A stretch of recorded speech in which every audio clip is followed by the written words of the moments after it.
What are the most disturbing facts you know about slavery? 40 to 45% of the slaves during the Atlantic slave trade went to Brazil. This was mostly because the slave masters treated them so poorly they wouldn't survive long enough to reproduce. Elsewhere in the world, a slave was considered an investment, but in Brazil, it was an expendable piece of equipment. Slave owners used to take out insurance plans on their slaves in case they died or ran away. The funding for slave catchers who tracked down runaway slaves came in part from insurance payouts.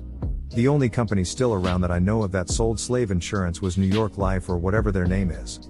In the books it would have the slave's name, how much was paid for the insurance, and what the payout would be.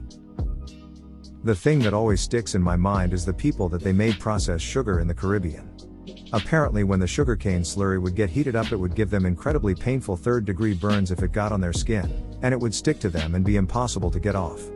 It was inevitable that the people working near it would get hit with hot lava sugar all day long all over whatever skin they had exposed, which was probably a lot because it was the Caribbean. Sounds like a punishment they would give someone in hell. I learned recently that once the slaves were brought off the African continent they could sometimes wait off the African coast for up to 6 months waiting on Portuguese, Dutch, English, and Spanish ships to fill to max capacity before they made their passage to the Americas. The last country to abolish slavery was Mauritania in Africa, and they did this in 1981. There are more than 40 million people living in slavery today. In pretty much every case where slavery was abolished, the slave owners were compensated and not the enslaved. Compensation basically crushed Haiti. The UK went to the banks to borrow the money to compensate slave owners in 1835, and British taxpayers finished paying off the debt in 2015. If you go to the African American History Museum, there are handcuffs for infants in the slavery exhibit. Edit, for those asking, this was in the Smithsonian African American History Museum. If you ever get a chance to visit DC, that is a museum you must visit.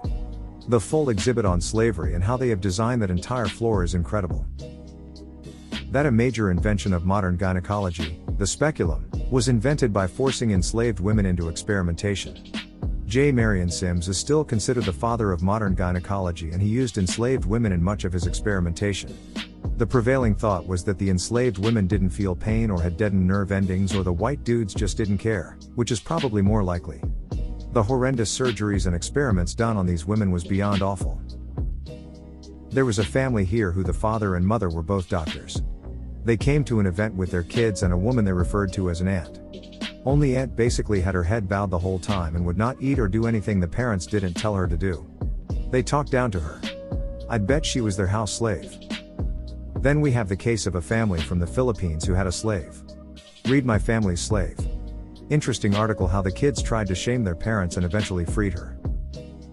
They used to stuff furniture with slave hair. From time to time, restorers will open up an antique chair and find out the stuffing is human hair. Just imagine how many slaves it must take to fill a whole seat with hair. We often hear about the brutality, the torture, rape, murder, and other horrific abuses of enslaved people. While all of that certainly did happen, there was also the everyday abuse that seems milder but was persistent. Think about the worst job you ever had and how it felt to work there. Your boss was a dick, you constantly felt disrespected and couldn't wait for your shift to end to get home. If you were enslaved, there was no going home. That constant feeling of disrespect and despair was with you always. Even worse was knowing that your children would grow up to know the same life. Even the so-called kind masters contributed to it. A true example of the banality of evil. By the time my own dad moved to Saudi Arabia as a 16-year-old boy to become a dishwasher in early 1972, Saudi Arabia had only abolished slavery less than a decade before. Belgian Congo was the personal property of the King of Belgium, and he basically could rule as a god over the whole country and do what he wanted to any native. Leopold II commanded personal militias made up of locals who were obviously greatly privileged and who would cut the hands or feet of anyone who did not meet the rubber quotas demanded by the king. Often they opted for the hands of the guy's kid or wife so he could still work with a 100% capacity. You have pictures online of piles of cut off hands the militiamen would bring back to their hierarchy to get paid. Greatly disturbing. That when they loaded the slave ships off of the African coast, they would chain and pack the people in so tightly they could barely move. And then they would wait until they had a full load. A month, 2, 3 or 6. However long it took. So after living in the hull of a ship, in equatorial heat for months, then they got to make the passage. In Roman times, a slave's testimony would only be admissible in court if it was given under torture.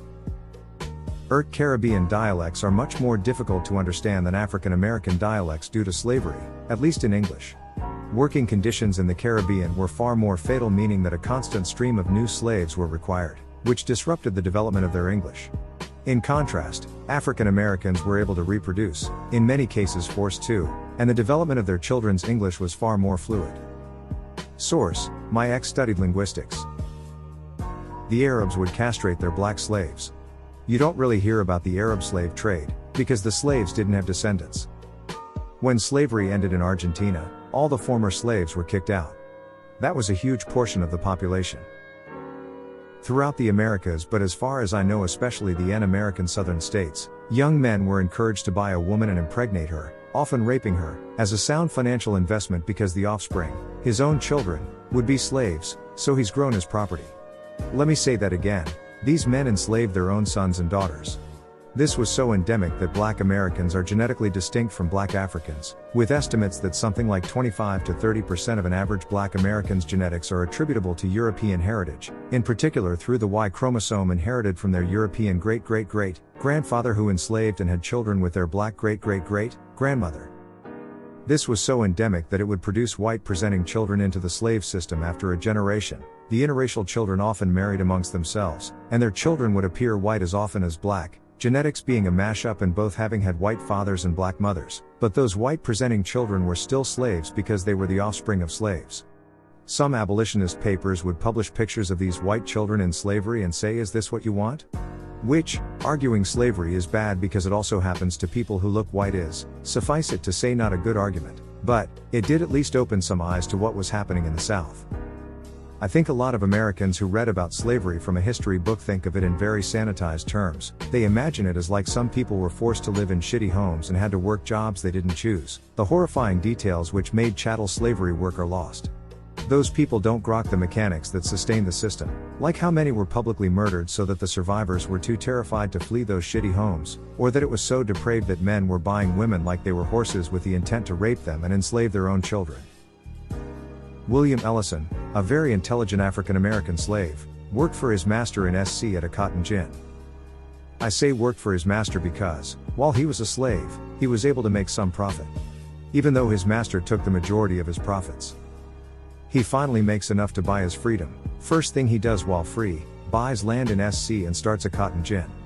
After years of success, he slowly became one of the largest slave owners in SC. The reason I find it disturbing is because no one, including someone who was once a slave, thought what they were doing was wrong. They just thought it was good business. Frederick Douglass described in his writings how slaves were fed on the plantations from troughs and were left in a constant state of hunger. He even describes fighting with the dog for table scraps. I think it says a lot about the inhumanity of the plantation owners who treated slaves like they did barnyard animals. Our food was coarse cornmeal boiled. This was called mush. It was put into a large wooden tray or trough, and set down upon the ground. The children were then called, like so many pigs, and like so many pigs they would come and devour the mush, some with oyster shells, others with pieces of shingle, some with naked hands, and none with spoons. He that ate fastest got most, he that was strongest secured the best place, and few left the trough satisfied. That when people died in the slave ships, their corpses were just thrown off into the sea, and the number of slaves that died during the trips to the Americas was so high that it changed the migration routes of sharks. That when they loaded the slave ships off of the African coast, they would chain and pack the people in so tightly they could barely move. And then they would wait until they had a full load. A month, 2, 3 or 6. However long it took. So after living in the hull of a ship, in equatorial heat for months, then they got to make the passage. The first black slaves were brought to the New World to replace the captured native slaves who were dying in droves. Edit, bonus fact, a lot of the 19th century abuses of slaves in the American South were a direct response to the successful slave revolt in Haiti, and Nat Turner's subsequent rebellion. In particular, it was believed that breaking up families and communities was necessary to prevent the sort of congregation and allegiance that allowed those slave revolts to form. Thank you for watching Reddit Stories. May you and your loved ones have a blessed day.